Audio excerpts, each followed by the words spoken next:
If you've ever walked into work feeling confident and then heard that someone twisted your words, took credit for your idea, or quietly undermined you behind the scenes, this is for you.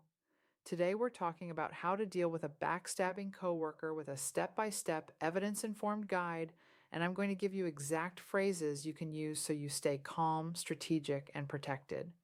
First, let's define what backstabbing usually looks like in the workplace. It's not a one time misunderstanding, it's a pattern. Someone selectively shares information, misrepresents what you said, creates doubt about your competence, gossips to damage your credibility, withholds context, or positions themselves as the hero while subtly making you look unreliable. And here's what makes it so draining. Research in organizational psychology shows that social stress at work, especially conflict that feels ambiguous or political, can increase anxiety and rumination because your brain treats social threat like a real threat. When your reputation or belonging feels at risk, your nervous system stays on alert. That's why you may replay conversations in your head, feel tense before meetings, or start second guessing yourself. So, step one is not be nicer or ignore it. Step one is get clear on the pattern. Step one, name the behavior privately and track it, not with paranoia, with clarity. I want you to ask yourself three questions. One, what exactly happened? Stick to observable facts. Two, what was the impact on my work, relationships, or credibility? Three, is there a repeat pattern or is this isolated?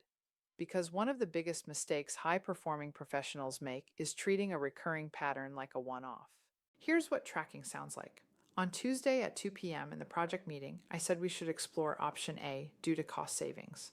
On Wednesday, I heard from Cliff that my coworker told others I don't understand the budget constraints and that they had to correct me.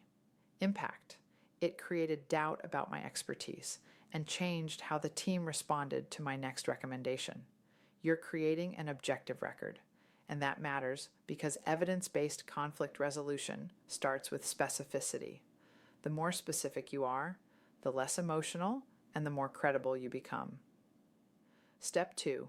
Stop feeding the pipeline. Backstabbing thrives on access. Access to your drafts, your frustrations, your unfiltered opinions, and your trust.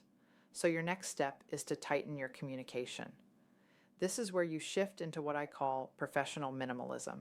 You stay warm, you stay courteous, but you become precise.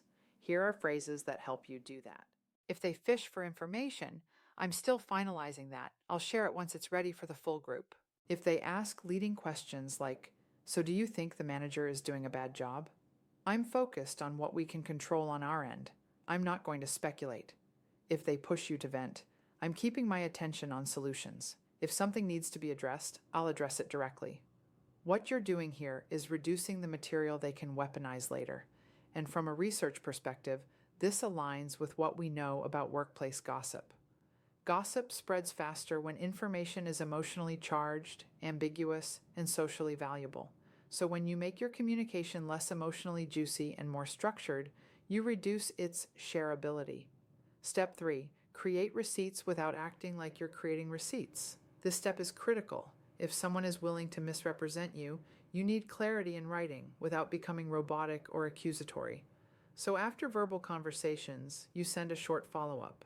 Thanks for discussing the timeline today. Just to confirm, the next steps are I'll deliver the analysis by Friday and you'll compile the stakeholder feedback by Monday. That's it. No drama, just documentation. If they try to rewrite history later, you have a paper trail that protects you. Here's another phrase. Just to make sure we're aligned, I'm going to summarize what we agreed to in an email. This is one of the most powerful quiet boundary moves in professional settings. Step 4. Address it directly, briefly, calmly, and specifically. A lot of people avoid this step because they fear backlash, especially women leaders who are often socially penalized for being direct. But here's the key. You're not confronting their character. You're confronting a behavior and its impact.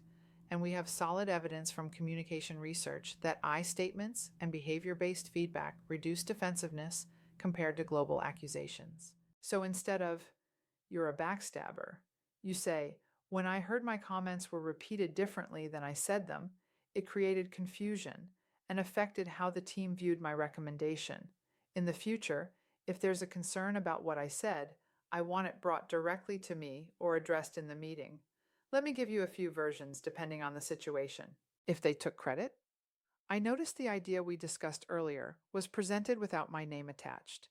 Going forward, I'd like to be included when my work is shared, or I'll send it directly to the group myself.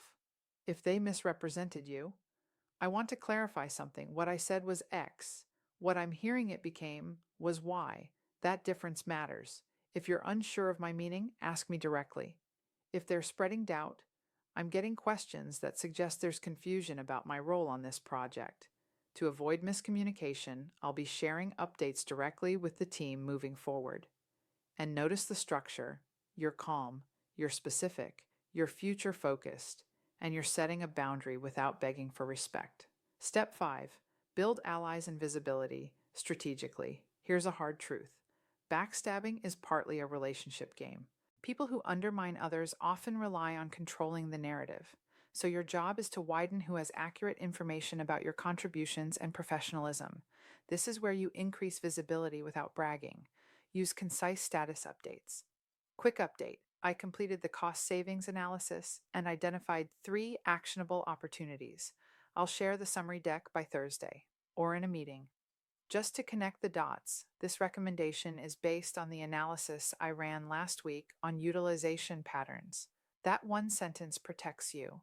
This also aligns with research on reputation and performance evaluations. Visibility and clear attribution matter.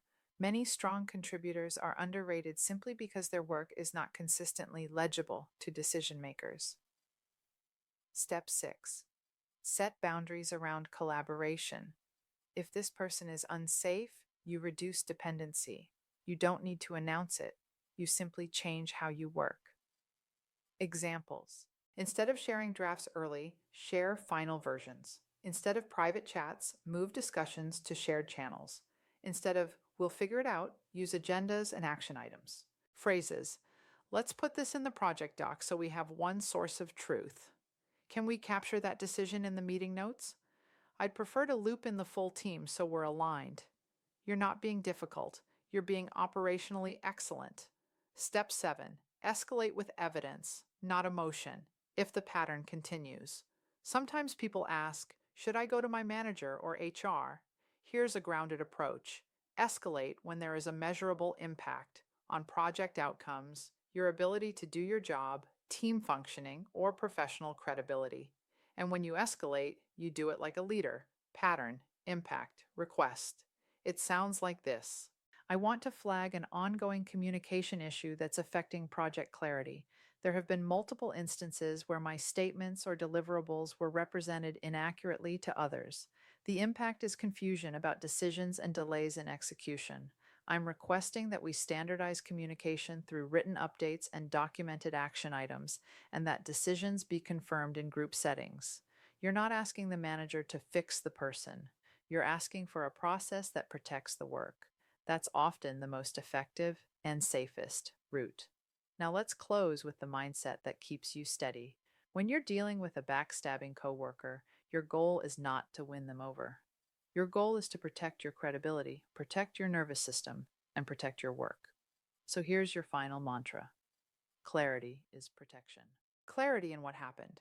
Clarity in what's documented. Clarity in what you will and won't discuss. Clarity in how your work is attributed. Clarity in the systems you use to communicate. And if you want a quick, in-the-moment script to keep in your back pocket, use this. I want to pause and clarify because accuracy matters here. What I said was this. If there's a concern, I'm happy to discuss it directly. Calm voice. Direct language. No over-explaining. Because when you stop performing for approval and start communicating like a strategist, backstabbing loses its power. And here's your question to reflect on. Where do I need to reduce access, increase documentation, and increase visibility? So my work speaks louder than someone else's narrative? Make sure to like, subscribe, and grab my free leadership workbook. 5 steps to communicate with calm, clarity, and confidence at powerofpeacefulness.com.